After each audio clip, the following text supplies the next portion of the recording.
नमः शिवाय। पौष प्रदोष व्रत में भगवान भोलेनाथ की पूजा अर्चना करने का विधान है। हर माह की त्रयोदशी तिथि के दिन प्रदोष व्रत रखा जाता है। धार्मिक मत है कि प्रदोष व्रत करने से साधक को सुख संपत्ति की प्राप्ति होती है और जीवन की सभी परेशानियों से छुटकारा मिल जाता है। साल का प्रथम प्रदोष व्रत 9 जनवरी को रखा जाएगा। ये व्रत मंगलवार के दिन रखा जाएगा, इसलिए इसे भौम प्रदोष व्रत कहा जाएगा।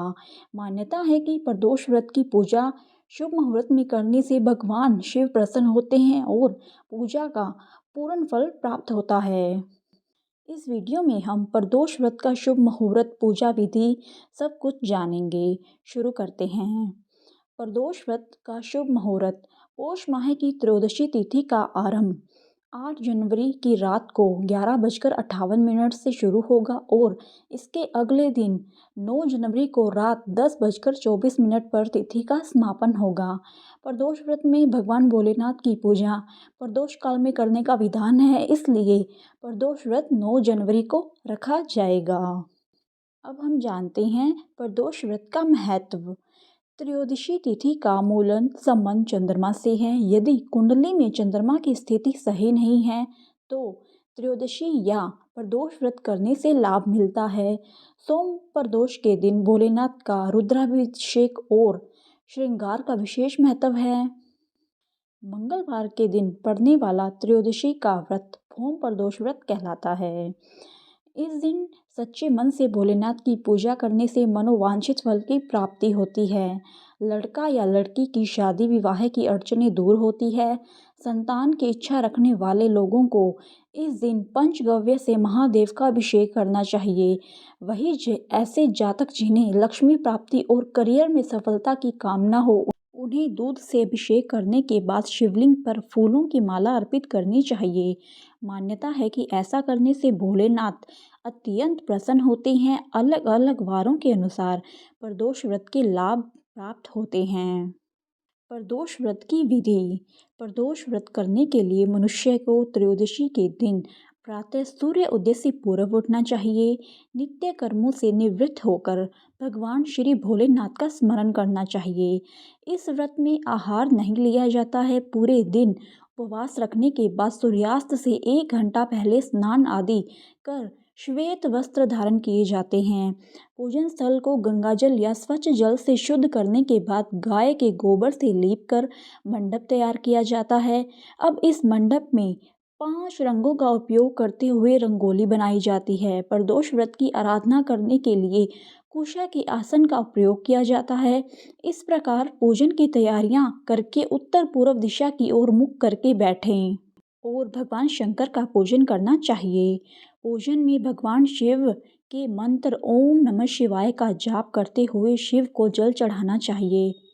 व्रत की कथा, शिव चालीसा और भगवान शिव और मां पार्वती की आरती करनी चाहिए। मित्रों, अब हम जानते हैं प्रदोष व्रत में क्या खा सकते हैं। प्रदोष व्रत यूं तो निर्जल रखा जाता है, इसलिए इस व्रत में फलाहार सेवन का ही विशेष महत्व है। प्रदोष व्रत पूरे दिन रखा जाता है, इसलिए इस व्रत में नियमों का पालन बहुत जरूरी है। परंतु शारीरिक रूप से कमजोर, विक्षिप्त या जो व्यक्ति शारीरिक रूप से बहुत ही कमजोर हैं, वे लोग फलाहार का सेवन प्रदोष व्रत के दौरान कर सकते हैं। व्रत उपवास के समय फलाहार और खान पीन एक ही बार ग्रहण करें और बार बार मुँह झूठा करके आप व्रत को भंग ना करें। इसलिए प्रदोष व्रत में इन सब बातों का ध्यान रखना चाहिए कि आपको क्या खाना है और क्या नहीं खाना है। प्रदोष व्रत की उद्यापन विधि। इस व्रत को 11 या फिर 26 त्रयोदशी तक रखने के बाद व्रत का उद्यापन करना चाहिए। व्रत का उद्यापन त्रयोदशी तिथि पर ही करना चाहिए। उद्यापन के एक दिन पूर्व ही श्री गणेश का पूजन किया जाता है। पूर्व रात्रि में कीर्तन करते हुए जागरण किया जाता है। प्रातः जल्दी उठकर मंडप बनाकर मंडप को वस्त्रों और रंगोली से सजाकर तैयार किया जाता है।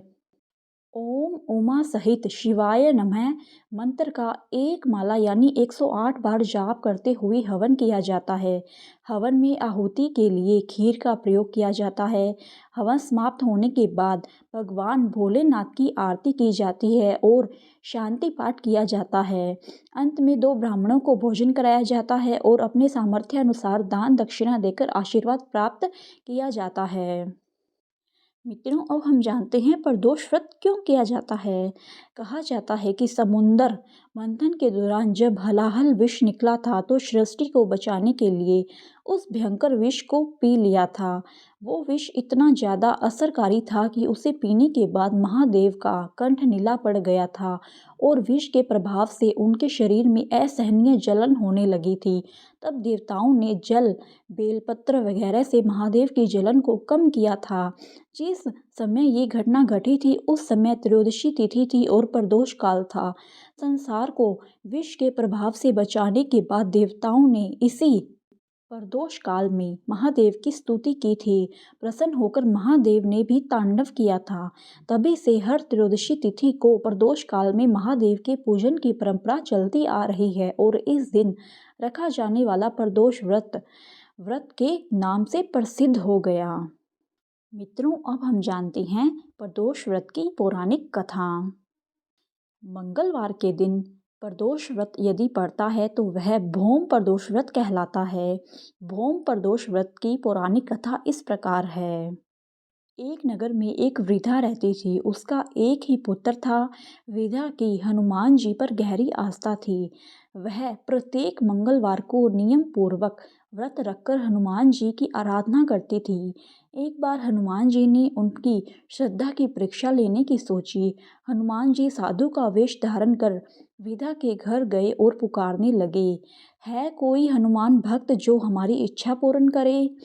पुकार सुन वृद्धा बाहर आई और बोली, आज्ञा महाराज। हनुमान जी बोले, मैं भूखा हूँ, भोजन करूँगा, तू थोड़ी जमीन लीप दे।